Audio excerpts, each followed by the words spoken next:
오늘 같이 말씀 나눌 것은요, 마귀의 괴계입니다. 에베소 6장 11절, 마귀의 괴계를 능히 대적하기 위하여 하나님의 전신갑주를 입으라 그랬습니다. 마귀의 괴계가 도대체 무엇인가 오늘 같이 나눠볼 것입니다. 에베소 6장 11절, 우리 프린트물에 있으니까 우리 큰 소리로 다 같이 읽어봅시다. 시작. 마귀의 괴계를 능히 대적하기 위하여 하나님의 전신갑주를 입으라 했습니다. 여러분, 지난 수요일부터 사순절이 시작되었습니다. 사순절에 중요한 인물 하나가 있어요. 가룟 유다입니다, 여러분. 마귀의 괴계에 완전하게 잡혔던 사람이었습니다. 자, 그래서 오늘 사순절을 우리 시작하면서 같이 나눠볼 것입니다.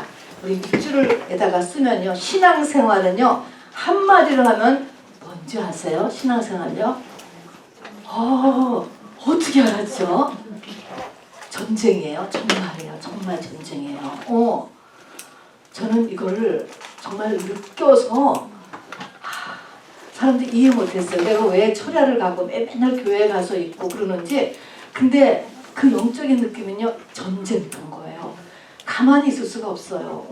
성도들이 뭐 몇 분 안 돼도, 제가 교회 시작할 때도요, 그분들한테도 몇 사람이 문제가 아니에요. 얼마나 많은 이 어둠의 세력이 이게 뭉쳐있는지 가만히 있을 수가 없었다니까요. 저희 집도 마찬가지고, 겉으로 보면은 평안한 것 같지만 그거하고 전혀 상관이 없었어요. 그래서 저는 이 말을 아주 정말 실감합니다. 그래서 신앙생활은 전쟁이에요. 전쟁. 전쟁을 한 번도 겪지 않았으니까 저를 위시하여서 이게 전쟁이 얼마나 무서운 것인지를 모르지. 근데 전쟁입니다. 그런데 전쟁은요, 반드시 뭐 해야 되는지 아세요? 이겨야 돼요. 지면은요, 예수 안 믿은 것보다도 비참한 삶을 살게 돼요. 아멘. 전쟁은 이겨야 된다. 아멘. 그래서 모든 교회에게, 모든 믿는 사람에게 예수님께서 계시록에서 이기는 자가 되라, 이기는 자가 되라 하는 것입니다. 지금 이스라엘의 그 이름을 가진 사람이 야곱인데, 야곱이라는 그 이름 자체가 이기는 자예요. 그래서 우리는 영적인 전쟁에서 이겨야 돼요. 자, 그러면 괴계라는 것은 무엇인가? 괴계라는 것은요, 그냥 작전 플러스 속임수입니다, 여러분. 마귀가 우리에게 대해서 작전을 쓰고, 그리고 속여요. 작전 플러스 우리한테 아주 그냥 이렇게 페어하게 공개하고 이렇게 하는 게 아니고요, 속인다니까요. 작전 플러스 속인다. 얼마나 어렵습니까? 이게 작전 플러스 속임수를 하기 때문에. 그래서 마귀의 괴계는 성령이 아니고서는 알아낼 수도 없고 대처할 수도 없어요.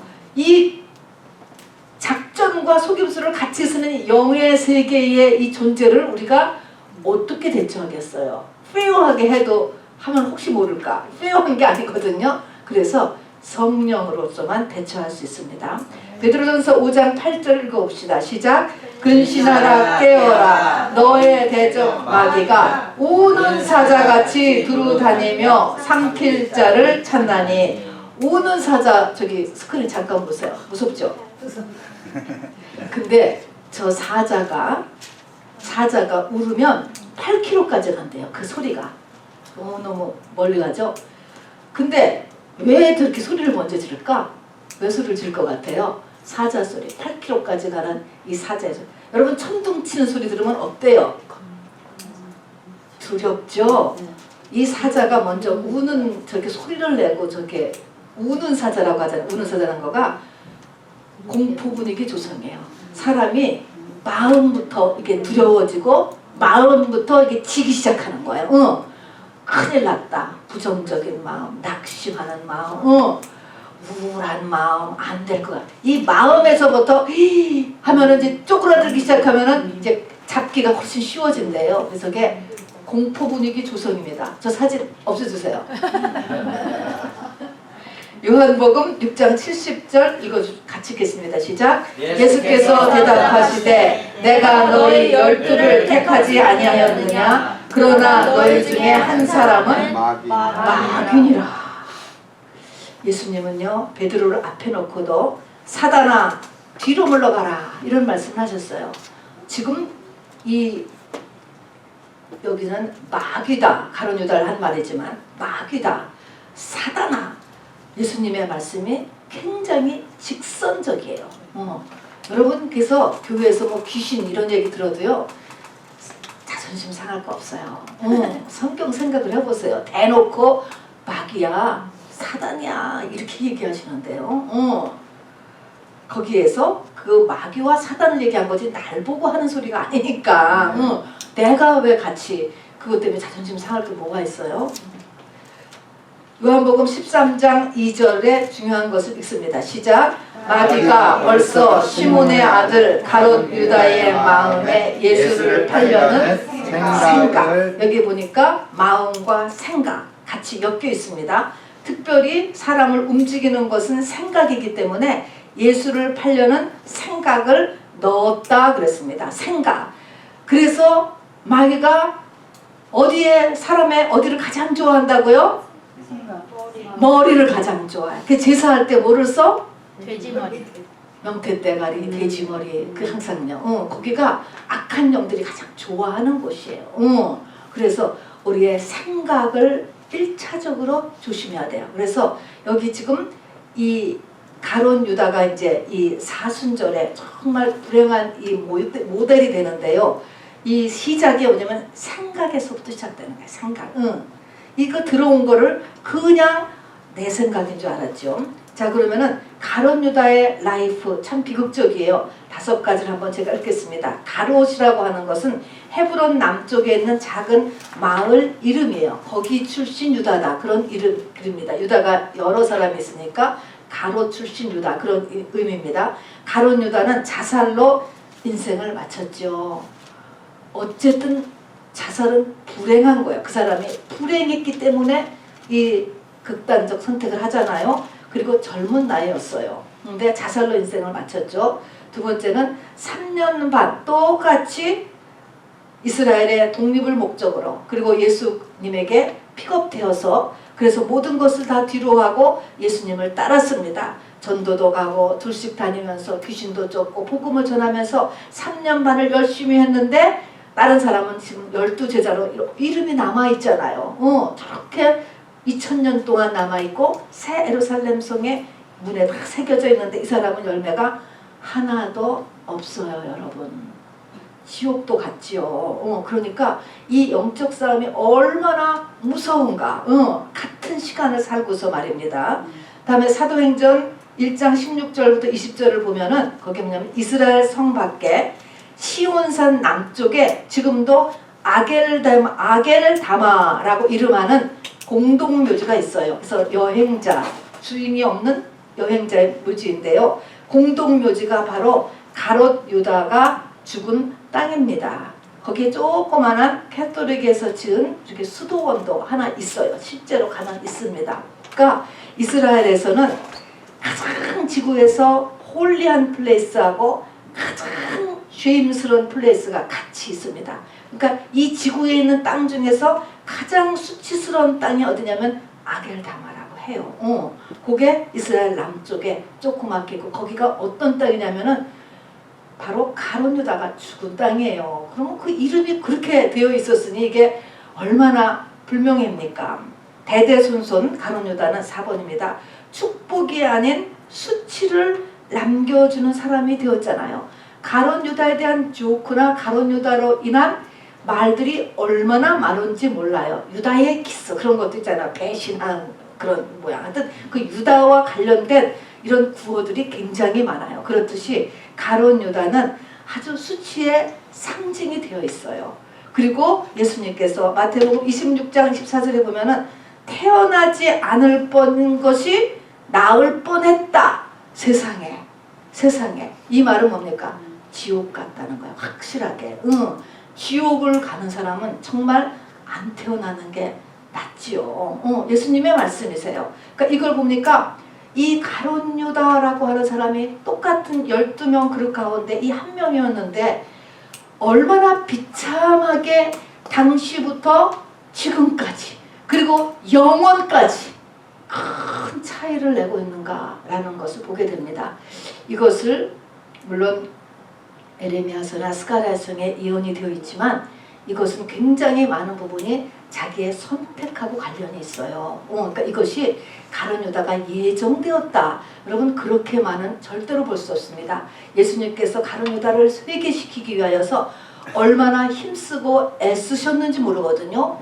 그것을 보면은 이것은 그리고 성경의 모든 말씀은 우리에게 교훈과 경계를 주고 있기 때문에 그 당시에도 구약 성경이 다 있었잖아요. 그러면 정말 자기가 하나님 앞에 의의 도구로 쓰임을 받아서 성경을 보면 에레미야서나 스가랴서에 예언한 거에 자기가 걸리지 않을 수 있거든요. 그렇기 때문에 이거는 가룟 유다가 예정되었어, 어쩔 수 없었어 라고 말할 수 없어요, 여러분. 자, 그래서 우리도 여기에 걸리지 않아야죠. 가룟 유다를 다시 한번 보면서 이거는 그리고 마귀가 어떻게 역사하는가를 보여주는 게 가룟 유다의 삶이에요.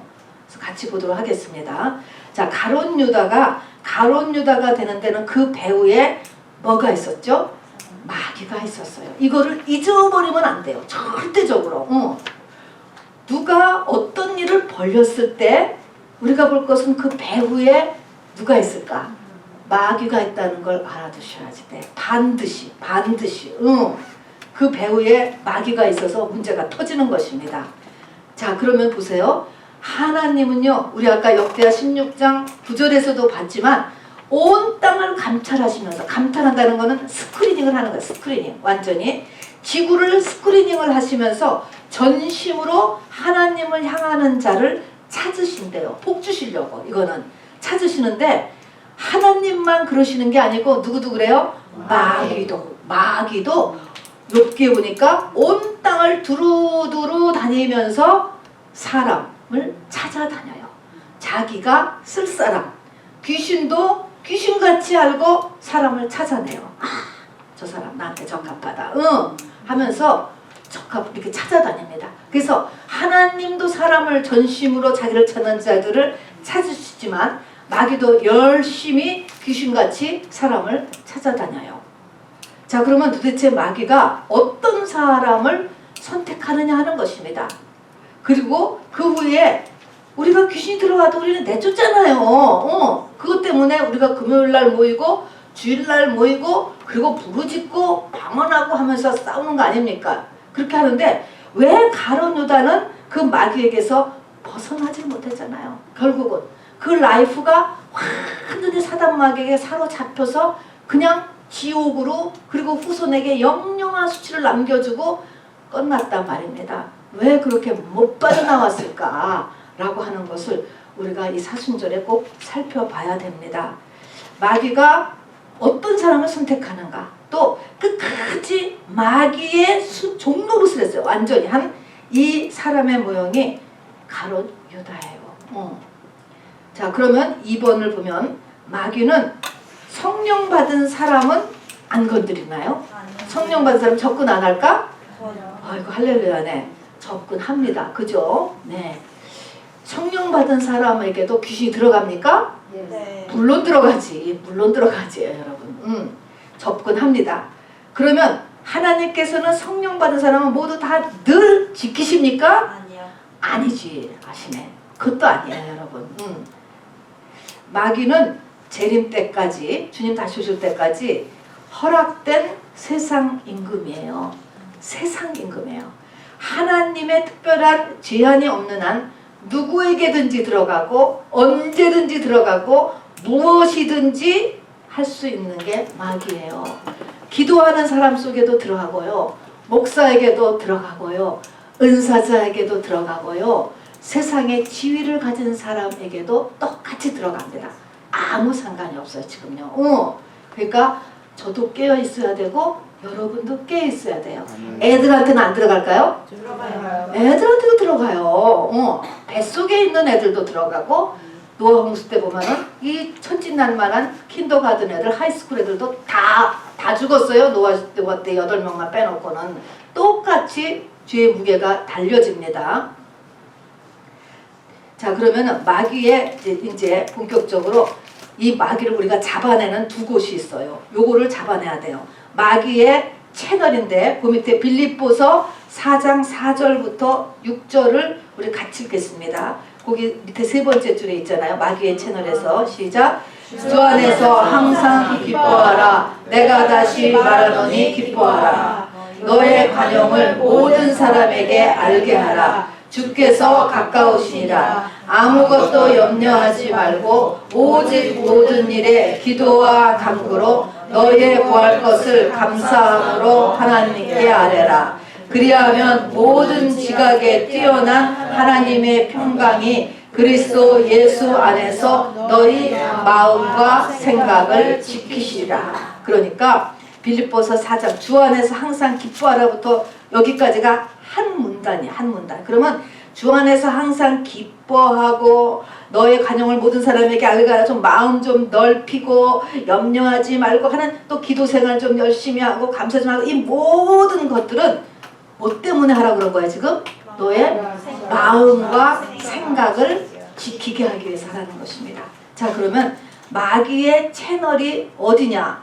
코로나 바이러스가 안 보이듯이요. 마귀도 안 보여요. 우리가 그냥 드라마에서 뿔 달린 거, 삐 흘리고 막 드라큘라 그렇게 묘사를 해놨지만 그것이 아니고요. 마귀는 그게 아니고 마귀는 안 보여요. 안 보여. 안 보이는 존재예요. 바이러스 같아요.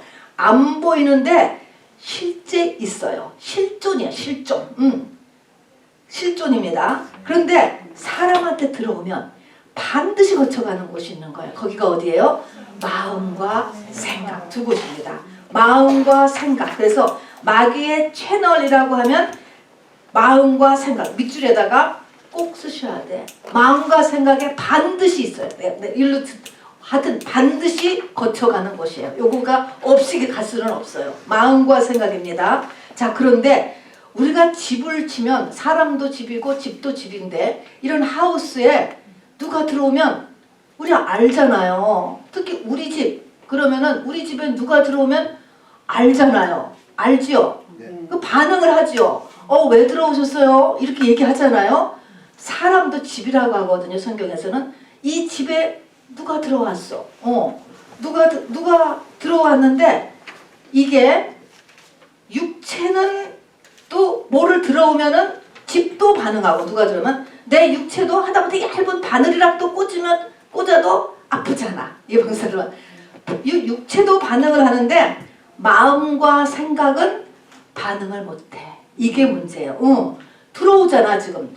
이 악한 영이 뭐 마귀라고도 하고 귀신도 좋고 뭐 사단이라도 좋지만 귀신이 들어오는데 귀신이 내 마음과 생각에 반드시 오게 되는데 어디로 들어왔든지가 눈으로 들어왔던 뭐 귀로 들어왔던 뭐 어디든지 들어왔는데 들어와서 내 마음이나 생각에 들어왔는데 내가 그거를 인지를 못한다니까.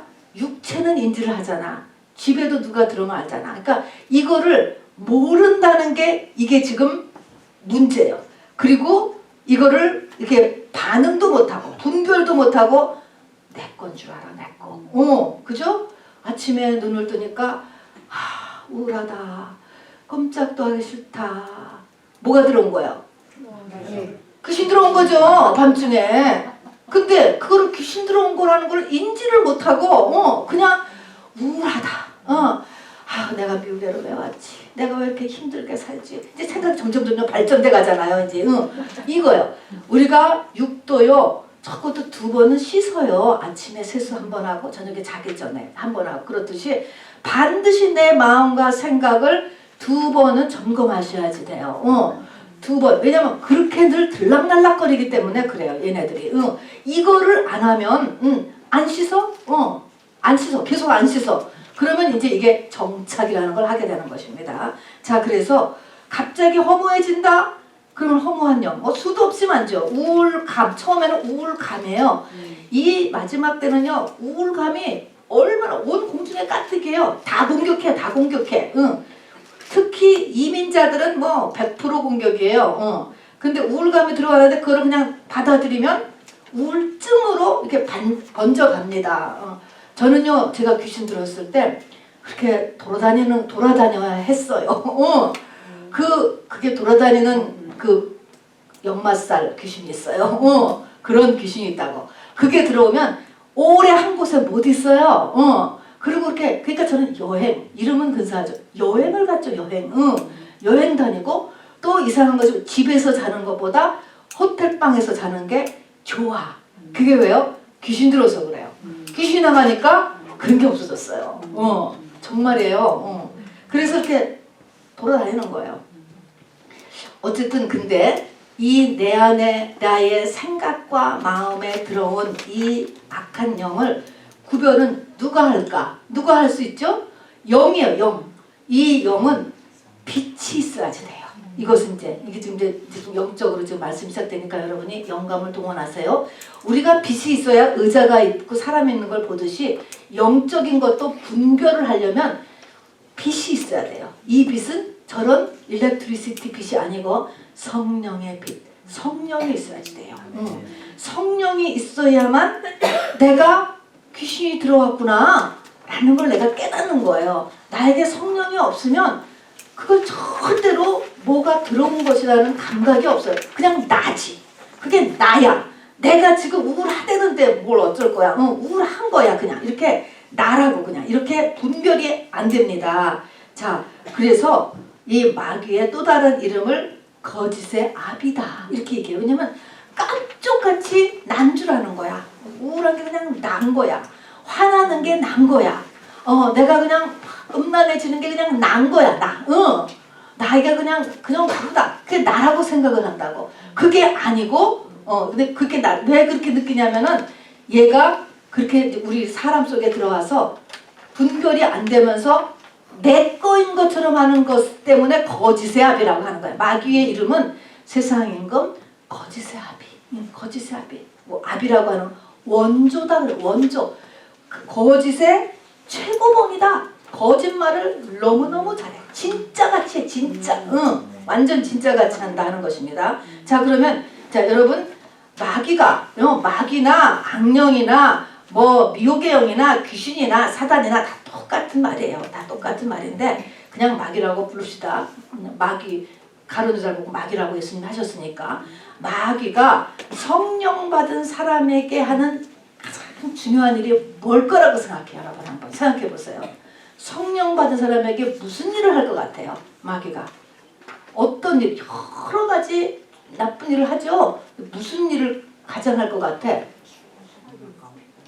무슨 일? 그러면 하나님이 성령 받은 우리를 향한 목적은 뭐예요? 우리를 향한 하나님의 목적은 뭐죠? 성령을 받은 사람에게는 가나안 땅에 들어가는 거지. 그죠? 그거를 신약에서 신부된다. 가나안 땅에 들어가는 거예요.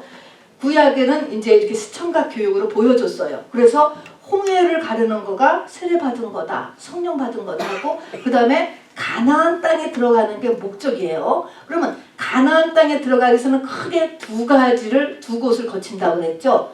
광야와 요단강을 거쳐야 가나안 땅을 들어가요. 광야는 뭐라고 얘기했죠? 회개하고 그 다음에는 요단강은 자아를 십자가에 못 박는 것. 요 두 개가 해야 우리가 저 지성소 신앙, 그야말로 예수 그리스도의 첫째 부활할 수 있는 신부까지 우리가 자라는 거예요. 거기가 우리의 성장점인 것입니다. 자, 그러면은 우리가 회개와 자아를 십자가에 못 박는 두 가지를 해야 되잖아요. 두 가지 중에 뭐가 먼저라고 그랬죠? 회개가 먼저야. 회개가 차지 않으면 절대로 자아가 분리되지 않아. 요단강이 안 보인다니까. 중간쯤에 온 사람은 요단강이 안 보여. 내 자아가 안 보여요. 그래서 가까이 거의 다 와야 다 왔을 때 요단강이 딱 보였잖아요. 그런 것처럼 회개 플러스 자아를 십자가에 못 박는 것, 요것을 해야 요것이 다 차서 가나안 땅에 들어가는 것이 목적이에요. 그런데 그러면 이것이 하나님의 목적이면 마귀는 하나님의 일을 완전히 거꾸로 가는 애거든요. 하나님의 일을 방해하는 거거든요. 그럼 뭐를 방해할까? 이것을 방해하는 거예요.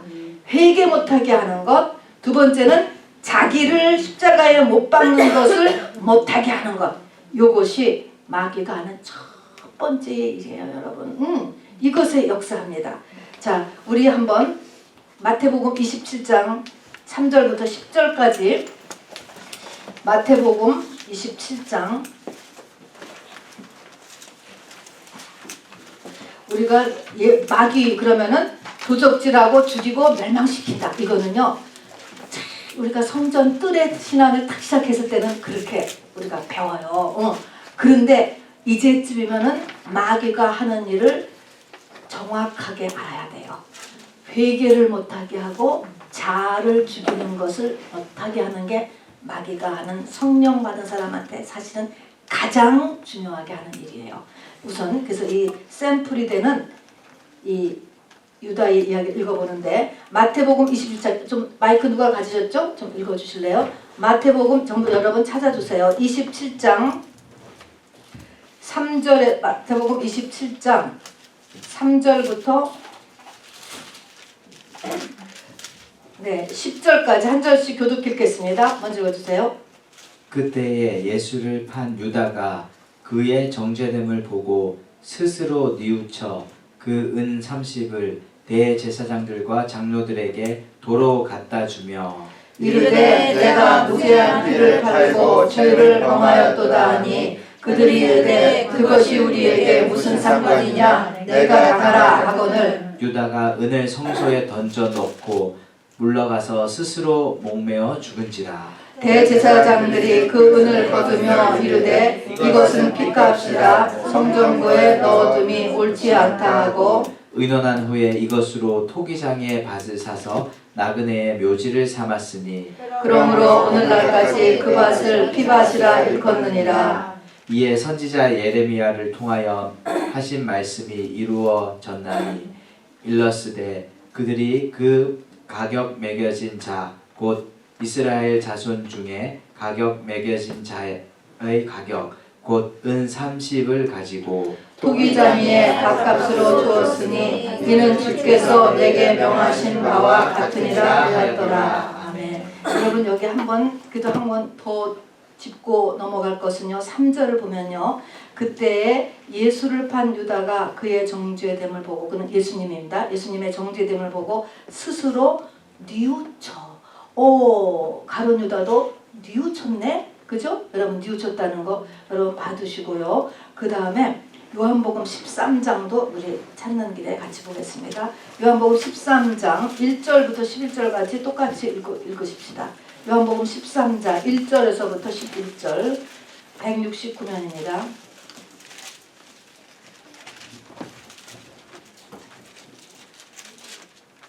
유월절 전에 예수께서 자기가 세상을 떠나 아버지께로 돌아가실 때가 이른 줄 아시고 세상에 있는 자기 사람들을 사랑하시되 끝까지 사랑하시니라. 마귀가 벌써 시몬의 아들 가룟 유다의 마음에 예수를 팔려는 생각을 넣었더라.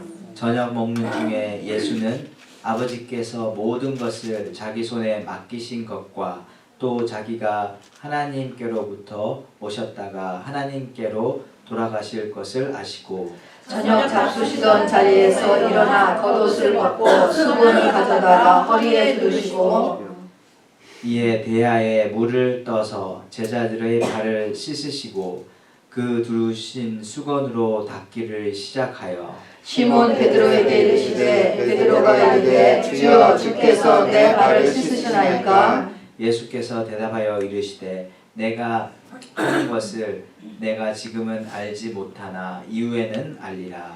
베드로가 이르되 내 발을 절대로 씻지 못하시리이다. 예수께서 대답하시되 내가 너를 씻어주지 아니하면 내가 나와 상관이 없느니라. 시몬 베드로가 이르되 주여 내 발뿐 아니라 손과 머리도 씻어 주옵소서. 예수께서 이르시되 이미 목욕한 자는 발밖에 씻을 필요가 없느니라. 온 몸이 깨끗하니라. 너희가 깨끗하나 다는 아니니라 하시니 이는 자기를 팔 자가 누구인지 아심이라. 그러므로 다는 깨끗하지 아니하다 하시니라. 그들의 발을 씻으신 후에 옷을 입으시고 다시 앉아 그들에게 이르시되 내가 너희에게 행한 것을 너희가 아느냐? 너희가 나를 선생이라 또는 주라 하니 너희 말이 옳도다. 내가 그러하다.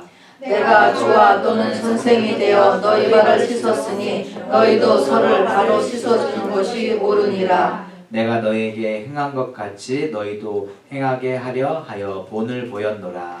내가 진실로 진실로 너희에게 이르노니 종이 주인보다 크지 못하고 보냄을 받은 자가 보낸 자보다 크지 못하리니 너희가 이것을 알고 행하면 복이 있으리라. 내가 너희 모두를 가리켜 말하는 것이 아니니라. 나는 내가 택한 자들이 누구인지 알미라. 그러나 내 떡을 먹는 자가 내게 발꿈치를 들었다 한 성경을 응하게 하려는 것이니라. 지금부터 일이 일어나기 전에 미리 너희에게 일러둠은 일이 일어날 때에 내가 그인 줄 너희가 믿게 하려 함이로라. 내가 진실로 진실로 너희에게 이르노니 내가 보낸 자를 영접하는 자는 나를 영접하는 것이요 나를 영접하는 자는 나를 보내신 이를 영접하는 것이니라.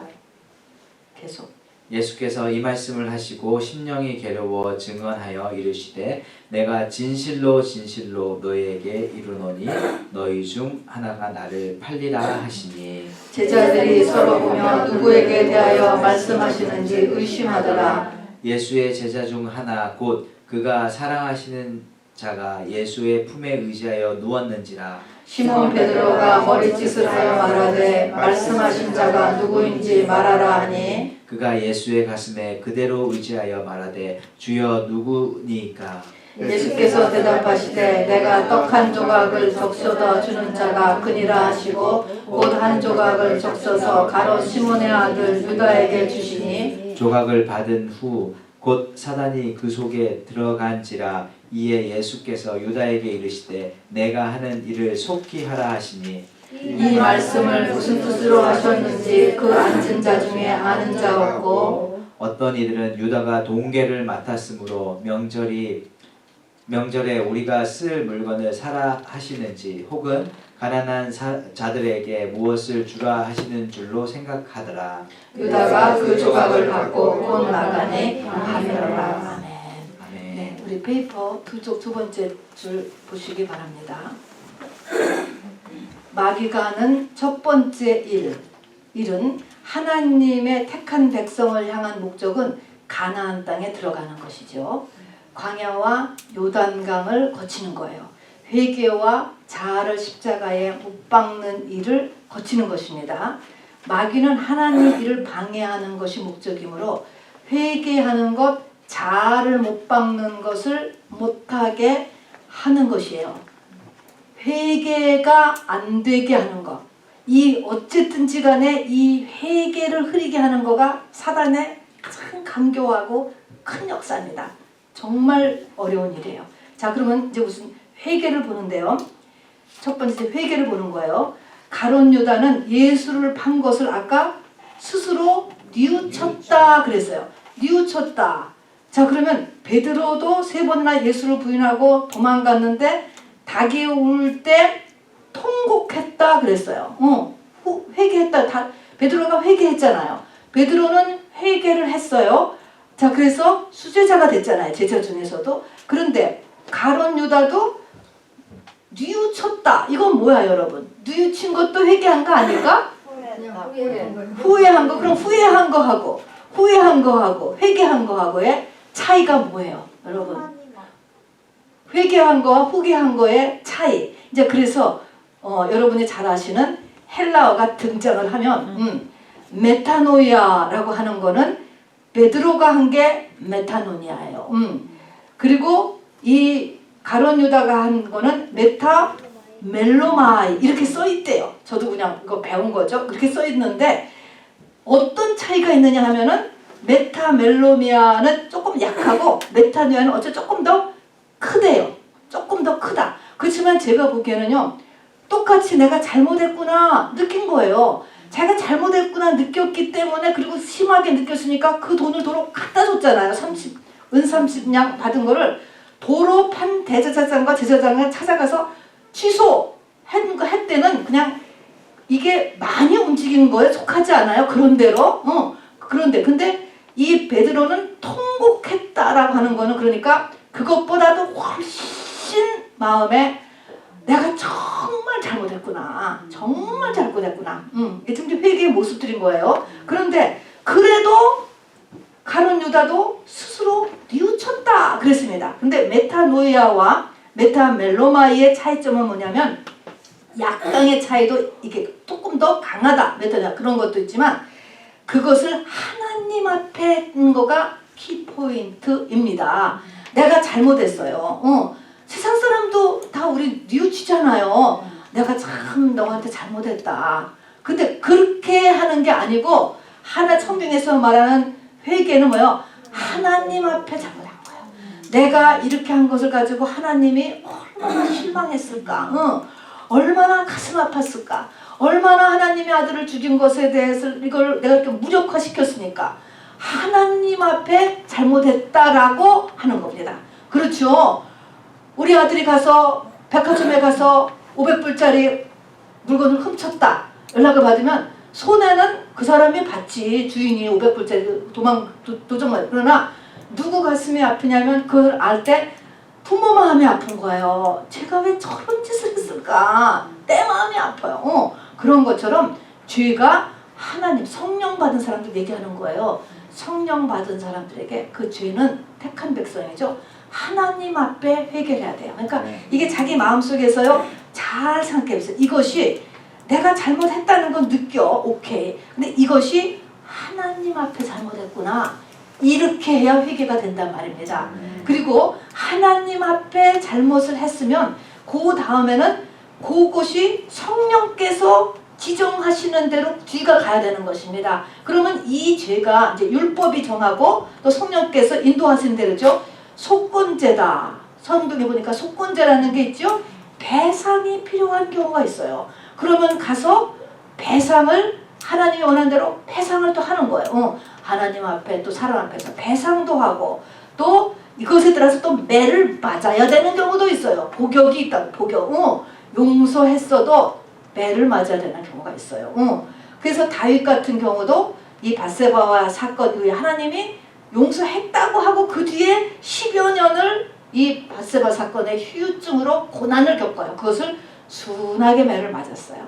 그러고 나서 하나님과의 관계가 온전하게 되는 것입니다. 그래서 이 매 맞는 게 있어서 너희는 매를 순하게 맞아라 이렇게 그러잖아요. 그래서 그거를 감당하는 것입니다. 그래서 이렇게 두 가지를 다 같이 하는 게 메타노이아입니다, 여러분. 그래서 한국말로는 후회하였다, 뉘우쳤다, 또 회개했다. 근데 사실은 시작은 다 똑같아요. 내가 잘못했구나. 그걸 깨닫는 거예요. 내가 뭐든지 잘못했어. 잘못했다니까. 근데 잘못을 했는데 여러분 회개는 누구 앞에 하는 거예요? 하나님 앞에. 꼭 우리가 저 죄를 찾았을 때 그냥 이것을 하나님 앞에 잘못했구나라는 것을 꼭 끌고 가셔야지 돼요. 그래서 그거에 대한 뒤처리도 하나님의 법대로 또 하나님의 디렉션대로 성령의 인도함대로 했을 때 이것이 완전하게 회개가 되는 것입니다. 자, 그런데 사단은 마귀는 회개 그러면은 딱 거부감 들게, 점점 거부감 들게 합니다. 성경에서도 사복음서에도 보면은 종을 보내요. 근데 점점 싫어요. 나중에는 그 종을 죽여버렸다. 그런 말씀이 있습니다. 이게 뭡니까? 회개 싫어하는 거예요. 회개 자꾸 말하면 진짜 싫어요. 싫어하게 돼 있어요, 사람이. 그래서 회개에 대한 거부감이 온다, 나한테. 그것도 역시 영의 역사라는 걸 눈치채셔야지 돼. 누가 회개하랬다 그래서 뭐 밥을 달래, 뭐 일을 하래. 근데 기분 나쁜 거예요. 그래서 싫은 거예요. 그것이 내 안에 영의 역사라는 걸 아셔야 돼요. 그 다음에는 죄를 깨닫지 못해. 뭐가 죄야? 그럼 뭐가 죄? 말을 해도 나한테 오지를 않아요. 왜 그래요? 내 속에서 합리화가 일어나기 때문에 그래요. 그리고 관심을 마이가 다른 데로 돌리게 해요. 지금 할 일이 얼마나 많은데 일을 바쁘게 하고 일을 막 터뜨려, 다른 일을. 그래서 내 죄를 우리가 끄집어냈고 그걸 붙잡고 하나님 앞에 이 탁 뿌리를 뽑지를 못하게 하죠. 그래서 전에는 기도원에 탁 들어간다던가 해가지고 그냥 이 내 속에 있는 이 죄의 뿌리를 그냥 뽑으려고, 마치 거머리가 요만큼만 나오지만 이게 잡아 빼면요 요만한 게 아니고 한 20cm쯤 나온대요. 그런 것처럼 죄가 이렇게 딱 숨어요. 그래서 쬐끔 보였을 때 그걸 잡아 뽑아야 되는 것입니다.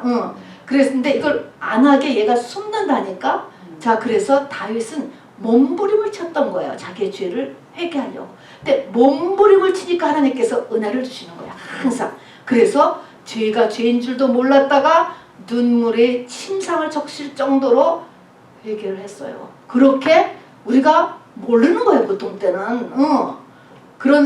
그렇게 영적으로 상태가 다른 것이죠. 그리고 그러니까 사단이 관심을 다른 데로 돌리고 그 다음에는 이제 가룟 유다의 치명적인 것은 뭐냐면 회개의 기회를 계속적으로 놓쳤다는 것입니다. 예수님께서 아주 그냥 단도직입적으로 붙잡고 5번이나 이야기를 했는데도 거기에서 돌이키지를 못했어요. 그래서 회개의 기회 중에 기회는 회개의 기회를 붙잡는 것입니다. 이것이 복의 기회가 되는 것이에요. 자, 그래서 마태복음 이제 그래서 이렇게 죄라고 하는 그 회개를 못하게 한다. 그래서 회개가 막히고 그 다음에는 자아입니다. 마태복음 24장 3절 아까 3절에서 10절까지 읽었지만요. 여기 보니까 가룟 유다가 스스로 뉘우쳤고 그 다음에는 그거를 하나님을 없어졌어. 하나님을 없고 그냥 안 되겠다 해서 그 돈 판 것을 도로 대제사장들과 장로들에게 갖다 주고 예수 판 것을 취소했잖아요. 리펀드를 해달라는 거지. 취소했는데 그쪽에서 오케이 했습니까? 안 해요. 이거 다 사단이 하는 거기 때문에 안 해줬어요. 거절당했어요. 그러니까 자책감에 스스로 목매어 죽었다. 그리고 목을 메었는데 떨어지면서 나뭇가지에 찔렸는지 배가 터졌다. 성경은 이렇게 해서 창자가 흘러나왔다라고 이렇게 그걸 이야기하고 있습니다. 거기 보니까 스스로 뉘우쳤고 스스로 목매어 죽고 이게 뭡니까? 가룟 유다는 여기에 하나님의 자리에 누가 들어가 있어요? 자기가 들어가는 거예요. 자기가 내가 왕이야 라는 것이 꼭 세상에 뭐 큰 것을 차지해서가 아니고 이 움직이는 것에서 하나님의 자리를 자기가 차지하고 자기가 목매고 자기가 회개하고 이게 전부 하나님 빼고 하는 거예요. 하나님 자리에 가룟 유다 스스로가 앉은 거야. 이게 뭡니까?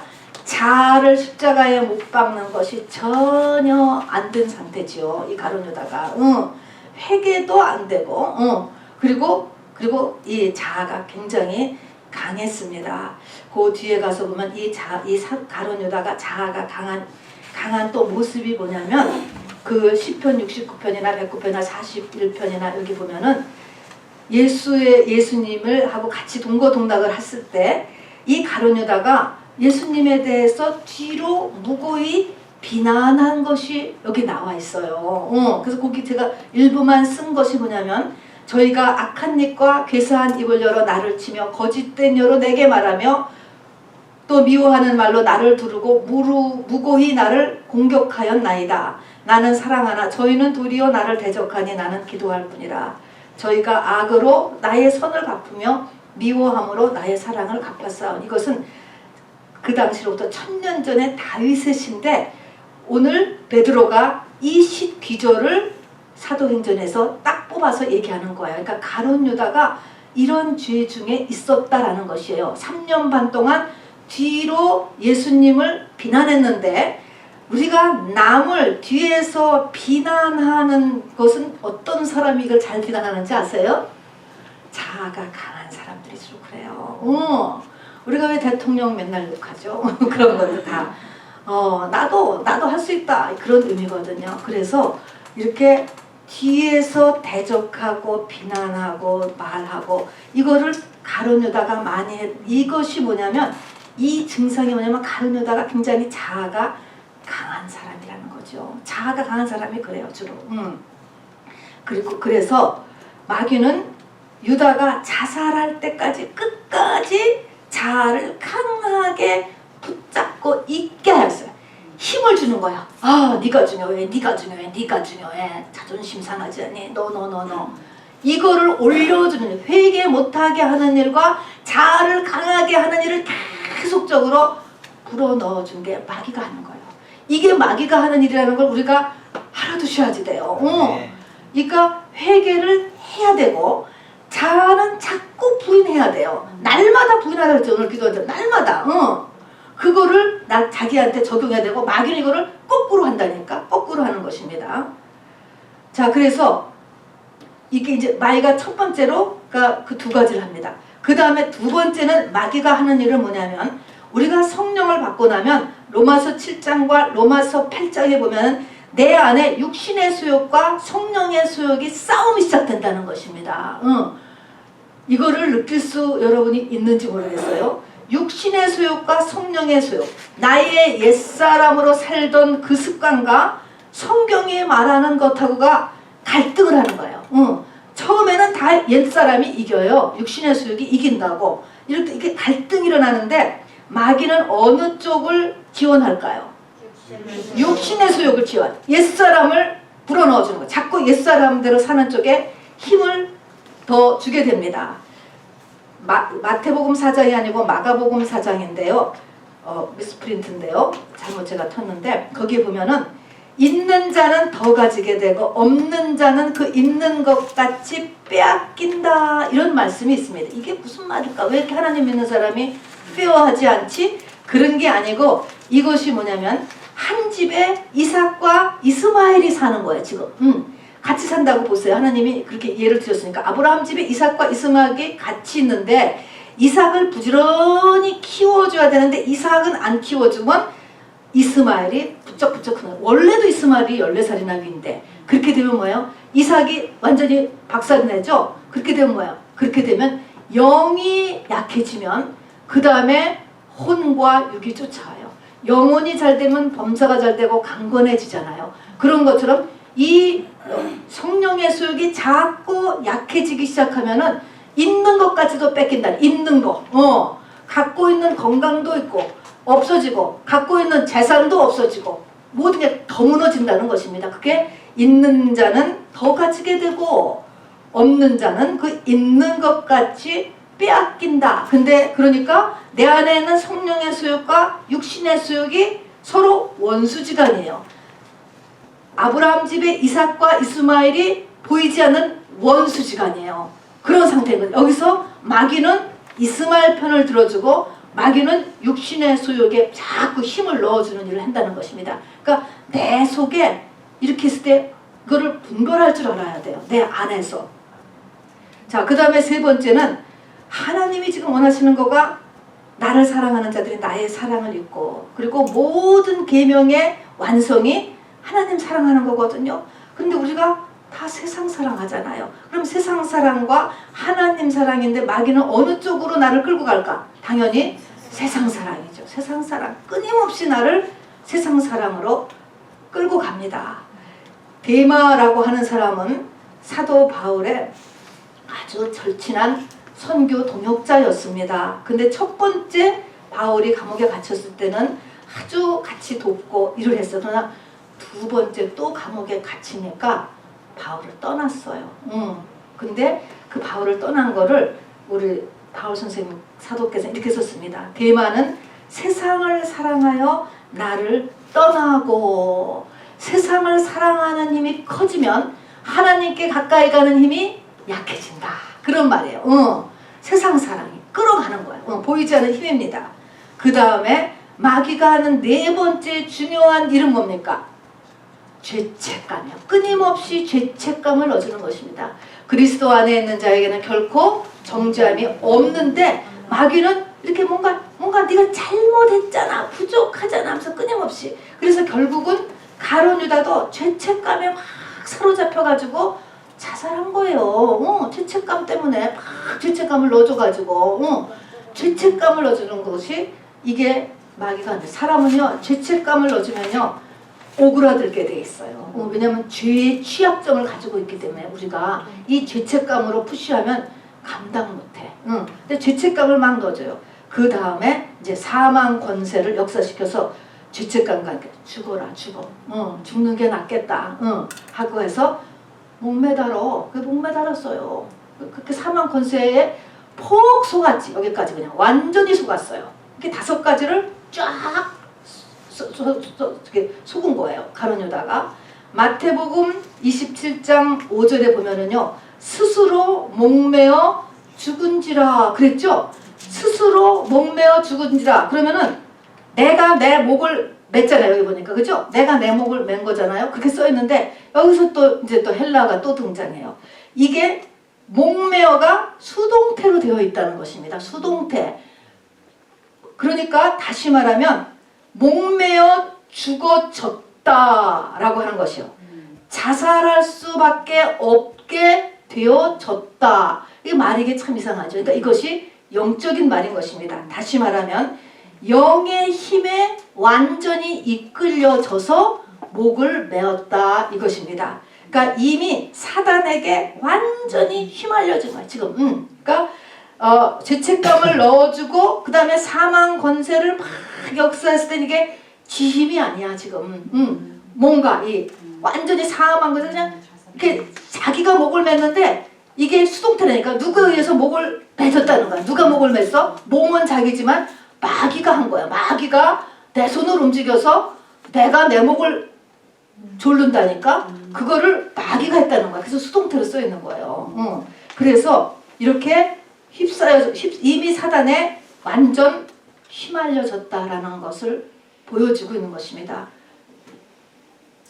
그래서 이렇게 이제 이산식량에 팔리게 되고 가까이 있는 사람한테 배반으로 죽게 되고 이런 것이 에레미야서나 스가랴서에 예언되어 있지만 그렇다고 해서 이게 100% 예정된 배반하여 지옥에 떨어질 걸로 예정된 사람이라고는 볼 수 없어요. 이제 뒤에 가서 보면 얼마나 예수님이 이 사람을 회개시키려고 했는가가 보여집니다. 자, 그러면 가장 가깝게요. 죽기 전 가장 가깝게 왜 이렇게 사단한테 휩싸였느냐. 완전히 보이지 않지만 사단에 완전히 감싸져서 사단이 시키는 대로 그냥 움직이는 거야. 여기 갔다 저기 갔다 끈구했다 목매고 그냥. 왜 이렇게 휩싸이게 되었느냐. 회개의 기회를 놓쳐서입니다. 회개의 기회를. 예수님의 회개의 권면을 5번이나 지나쳤습니다. 5번. 자, 그러면은 이제 세 번째 페이지로 넘어가 보세요. 맨 처음에 시작은 요한복음 13장 2절에 있는 것처럼 마귀가 예수를 팔 생각을 넣어주었다 그랬어요. 맨 처음에 생각이 들어왔어요. 우리도 어떤 생각이 들어오고 어떤 마음이 들어와요. 어떤 마음, 우울한 마음, 좋은 마음, 어떤 마음과 생각이 이렇게 스쳐 지나갔다고. 스쳐 지나갔는데 받아들였어. 받아들였어요. 자, 그런데 예수님이 말씀을 이제 시작하시는 거예요. 5번이나요. 13장 10절에 보면은 너희 중에 다는 모욕한 사람이 아니다. 친구들한테 얘기해 주는 것입니다. 동료들한테 다 너희들 중에 다가 아니다. 그 다음에 예수님께서 21절에 보면 너희 중 하나가 나를 판다. 12명 중에 한 명이 나를 팔 것이다. 그렇게 하면은 12명이 어떻게 해야 돼요? 전부 다 두근두근 해야 되는 거 아니에요? 이게 무슨 소리야? 우리 중에 누가 팔지? 내가 팔아? 누가 파는 거야? 하면서 이렇게 막 두리번 두근두근 해야 되잖아요. 예수님께서 이 말씀을 하시는 거를 가룟 유다가 들었어요. 듣는다니까 듣고 있습니다. 그런 다음에 이제 13장 26절에서 보면은 팔리라 한 다음에 예수께서 대답하실 때 그러니까 누가 파느냐 알려달라고 말하니까 내가 떡 한 조각을 초에 찍어서 이렇게 주는 자가 판다. 여러분 이거는 정말 기가 막힌 거 아니에요? 그래가지고 예수님이 정말 성만찬에 그 6월절에 떡을 초에 찍어서 가룟 유다의 입에 넣어줬어. 그러면 어떻게 해야 돼? 통에 자국해야 되는 거지. 어떻게 할 것 같아요, 여러분? 이렇게 하면은 이때 이미 이제 이 작전을 다 짜고 있었으니까 그렇게 했는데 깜짝 놀라거나 당황하거나 뭐 도망을 간거나 뭐 해야 되는데 아무렇지도 않은 거야. 가룟 유다가 아무렇지도 않고 있는 거예요. 왜 아무렇지도 않았을까? 왜 아무렇지도 않았을 것 같아요? 역시 마귀의 영에 사로잡혀서 감각이 없는 거야. 들리지도 않고 깨달음도 없는 거야. 이 들린다는 것은 귀에 들어도 감각이 없어. 너 죽인다고 해도 아무 감각이 없어. 그러면 영에 사로잡힌 상태를 지금 얘기하는 거예요. 그래서 한 조각을 찍어다 줬는데 고까지 했을 때 너를 딱 지적했잖아요. 너가 팔 거야. 너가 팔 거야. 그렇게 하는데도 가룟 유다가 반응을 안 했어요. 직접 지적을 했는데도. 그렇게 하니까 성경에 보니까 그래서 그렇게 조각을 받았는데도 반응을 안 하니까 사탄이 그 속에 들어간지라 그랬습니다. 처음에는 생각으로만 와요. 우리도 전부 다 생각과 마음으로 사탄이 오는데 이것을 내가 쫓아내고 분별하고 또 쫓아내려고 몸부림이라도 치고 이렇게 하는 게 아니고 회개의 기회를 다 놓쳐. 그다가 회개에도 기회가 하나님의 데드라인이 있는 거예요. 거기가 그 데드라인이 뭘까? 이제 너다라는 것까지 가르쳐줬어. 그만큼까지 가르쳐줬는데도 반응을 안 해. 회개를 안 하려고 안 해. 그렇게 하면 뭐예요? 그 사단이 자리를 잡는 거예요. 그래서 사단이 들어갔다. 이러면은 이제 빼기 어려워요. 들어간 거예요. 그러니까 예수님께서 또 말씀을 한 번 더 하시죠. 내가 하는 일을 속히 하라. 내가 하는 일. 근데 팔려고 지금 작전을 다 짜놨거든요. 그러니까 그것을 속히 하라. 그러니까 속히 하려고 나갔어. 나갔다니까. 그래서요. 나가고 이제 누가복음 22장 47절부터 48절 132 한 번만 더 해주세요. 이게 마지막 예수님의 회개시키려는 마지막 5번째 말이에요. 누가복음 22장 47절부터 48절 읽어주세요. 지원 집사님 136페이지.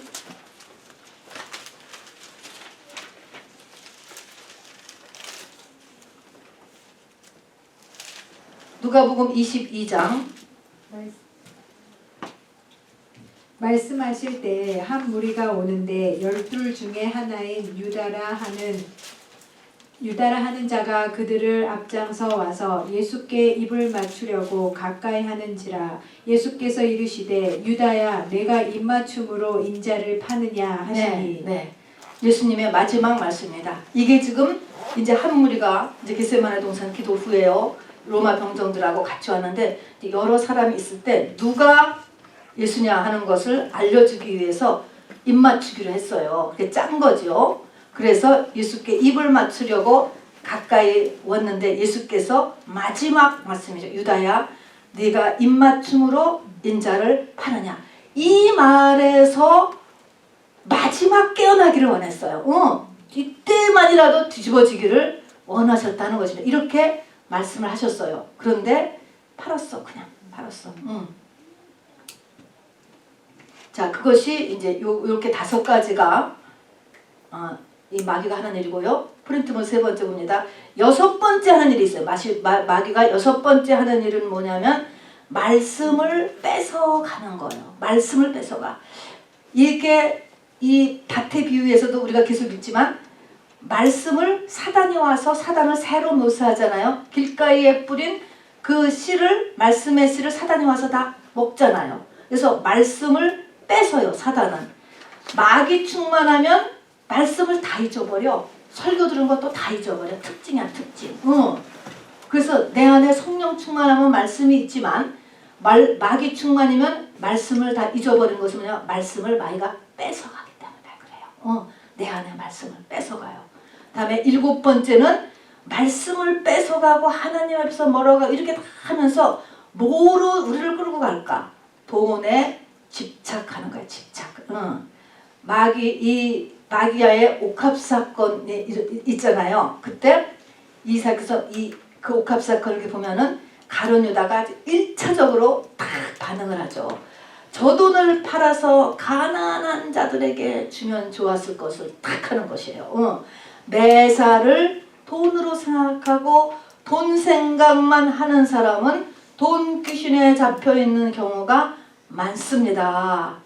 돈은 매우 필요하고 중요하지만 이게 잡히면 안 돼요. 여기에. 그렇게 한 다음에 8번째 마귀도요. 이렇게 우리가 귀신이 이렇게 들어왔다가 그냥 가만히 있지 않아요. 마귀의 세력을 계속 강화시켜요. 우리가 성령 받은 다음에 성령 충만하려고 하잖아요. 그런 것처럼 마귀도 1도 들어갔다 2도 3도 4도 5도 해가지고 이 악령 충만을 계속 추진한다는 걸 잊어버리면 안 돼요. 그래서 마귀 충만, 마귀도 세력을 점점 강화시켜. 그러면 점점 강화시키면 말씀은 없어지고 영불명 능력을 잃을 때 잃게 하고 귀가 막히죠. 이걸 귀가 막혔다고 하죠. 하나님 말씀이 전혀 안 깨달아져. 세상 말은 다 듣죠. 세상 건 잘 들어요. 근데 하나님 말씀이 안 들어오는 건 뭐예요? 속에서 마귀의 세력이 지금 이렇게 나한테 차올라와서 그래요. 그 마귀의 세력을 강화시킵니다. 마귀도 전도합니다. 다음에 9번째는 이 사단의 힘으로 인해서 마음도 강해지고 머리도 뛰어나질 수 있고 육체의 힘도 더 초능력이 될 때가 있습니다. 그래서 아까도 예수님께서 정말 이 가룟 유다에게 이렇게 떡을 주면서까지 이 떡을 먹는 자가 나를 판다라고 얘기하고 딱 줬으면 너잖아. 가룟 유다잖아. 그런데도 아무렇지도 않아. 너가 나를 정말 3년 반을 스승이라고 듣는 사람인데 네가 나를 입맞춤, 거짓 입맞춤으로 인해서 나를 팔 거야? 이렇게 얘기해도 아무렇지도 않아. 그게 뭐예요? 마음에 철면피라고 해야 될까? 뭐라 해야 될까? 백제라고 됐을까? 백장이라 해야 될까? 그렇게 마음이 그런 배짜라 마음이 되는 거. 여러분 이거 굉장히 안 좋은 거예요. 화인 맞은 거지. 그런 마음의 상태는요 굉장히 안 좋은 거예요. 여러분. 이런 게 존귀한 사람은 부들부들 떨기도 해야 되고요. 그럼요. 부들부들 떨 수 있어야죠. 얼굴이 무안해서 새빨개지기도 하고 막 당황도 하고 오해를 받으면 막 펄펄 뛰기도 이런 게 정상인데 아무렇지도 않다. 그거는 벌써 마귀가 많이 그 사람을 거의 다 사로잡고 있는 상태예요. 그런 베제라 상태 또 지혜 사단의 지혜가 뛰어나요. 여러분 아주 특별한 이 지혜가 요죠. 또 초능력 그쵸 운동선수들 가운데서도 그렇고 또 육체적으로도 귀신 들린 사람이 어느 때는 힘이 무지막지할 때가 있어요. 그래서 우리의 육과 혼과 육에 사단이 주는 파워가 다 역사를 할 수 있습니다. 그 다음에 이제 유다의 모습들을 한번 더 살펴보겠습니다. 이 유다의 모습들이 마귀가 쓰는 것들이에요. 이런 것들을 조심해야 됩니다. 11제자가 12제자 중에 11제자가 갈릴리 주 출신이에요. 갈릴리 주변 출신으로서 갈릴리 주변은 시골에 속합니다. 이렇게 어촌 시골이죠. 시골 출신인데 반해 유다만 유대 지역 출신으로 도시인이에요. 도시인. 그리고 그래서 12명이 모였을 때 재정을 보는데 사실은 세리 출신이었던 마태가 재정을 봐야 될 텐데 이 가룟 유다가 재정을 맡을 만큼 세상에 능력이 있었다고 합니다. 똑똑한 사람이죠. 뭔가 세상 물정도 알고 똑똑한 사람이었다 하는 것이죠. 그런데 이거 세상 능력이 있는 건 좋은 일이지만 아차 잘못하면 세상의 목적이 되고 목적이 되면 안 되는 거죠. 그리고 세상을 의지하게 되고 그러면 안 되는 거죠. 우리가 레위기에서도 봤지만 이 먹는 것 중에 땅에 배만 대도 다 부정하다 그러잖아. 조금 배 대는 거 땅에 배 대는 거 하나님 너무너무 경계하셨어요. 그래서 이 세상하고 붙는 거를 굉장히 경계하셔요. 하나님은요. 그 다음에 가룟 유다가 단지파 출신이에요. 단에 대한 예언은 창세기 49장, 신명기 34장. 물론 가룟 유다 전에 1000년 전에 일어났던 이렇게 일이긴 하지만 뭐 이 사이에 이거를 끄는 사람이 없으면 내려가는 거야. 이 저주들은. 이 죄를 끊임없이 지면 내려가게 돼 있어요. 어쨌든 가룟 유다는 단지파. 대한민국은 절대가 단지파가 아니에요. 단군조상이지만 단지파가 되면 안 되는 거예요. 굉장히 나쁘니까. 그래서 창세기 49장이나 신명기 34장을 보면 단지파에 대한 예언이 있어요. 단지파는 말굽을 물어 그 탄자로 뒤로 떨어지게 하는 사람이다. 배반의 영이 있는 사람. 또 이 북이스라엘의 단 베델에 금송아지를 둔 성전을 만드는 게 단지파예요. 뛰어난 사람들이에요. 그런데 우상숭배의 근원지. 그래서 이스라엘을 결국 우상숭배 나라로 만들어서 멸망에 이끌어간 게 단지파입니다. 그리고 첩경의 독사다. 이렇게 예언하셨어요. 첩경, 십자가 싫어요. 지름길 편한 것만 좋아해요. 여호수아 19장에 보면 이제 정복전쟁이 끝나고 땅을 분배하는데 이 단지파에게 오는 땅이 마음에 안 들었다고 안 가졌어요. 안 가지고 50년을 버티다가 정말로 라이스라고 하는 정말 순전한 족속의 땅을 강탈해가지고 사라져요. 그러니까 이렇게 좋지 않아. 그냥 그게 단지파. 근데 그리고 계시록에서 흰옷 입은 14만 4천이 나오잖아요. 14만 4천은 흰옷 입은 사람들이 흰옷 회개한 사람들이거든요. 그런데 거기에서 단지파가 빠져요. 12지파가 이름 나오는데 그렇듯이 회개를 싫어하는 지파예요. 이 단지파가. 그게 나쁜 지파인데 그 영향력이 내려온다라고 하는 것입니다. 이건 뭐예요? 조상의 죄가 나에게 영향을 미칠 수 있다. 이거를 생각해야 되는 거예요. 그래서 나도 그 부분을 조심해야지 사단의 채널이 안 되는 것이죠. 마태복음 26장을 잠깐 열어서 마태복음 26장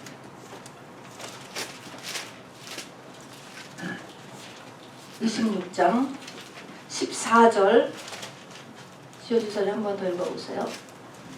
마태복음 26장 46페이지. 네.